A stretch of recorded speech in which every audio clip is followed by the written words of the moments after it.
आज आपके पास पर्याप्त प्रमाण हैं ये दिखाने के लिए कि एक कीड़ा एक तरह से देखता है, पक्षी दूसरे तरीके से देखते हैं, कोई दूसरा जीव अलग तरीके से देखता है।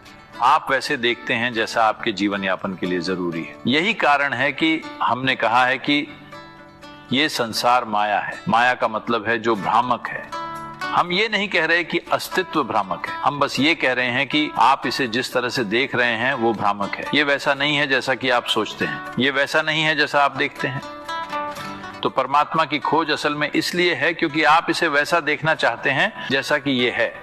आप इसे विधाता की आंखों से देखना चाहते हैं, क्योंकि आप जानते हैं कि इन दो आंखों पर भरोसा नहीं किया जा सकता।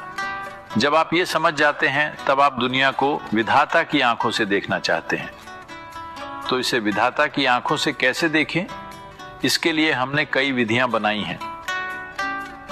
मूल रूप से 4 आधारभूत विधियां हैं जो अन्य कई रूपों में फैल गई हैं। इन 4 विधियों को हम 4 प्रकार के योग कहते हैं।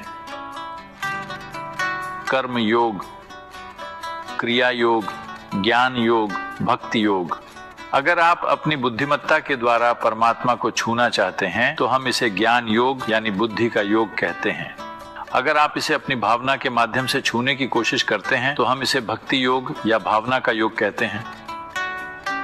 अगर आप इसे शारीरिक क्रिया के माध्यम से छूने की कोशिश करते हैं तो हम इसे कर्म योग या शरीर का योग कहते हैं। अगर आप इसे अपने भीतरी ऊर्जाओं को रूपांतरित करके छूने की कोशिश करते हैं तो इसे क्रिया योग या ऊर्जाओं के रूपांतरण का योग कहते हैं।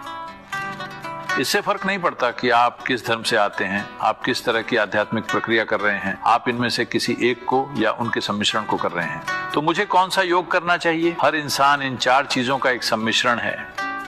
किसी इंसान में बुद्धि प्रधान हो सकती है, किसी दूसरे में भावना, किसी और में ऊर्जा और किसी में भौतिक शरीर प्रधान हो सकता है।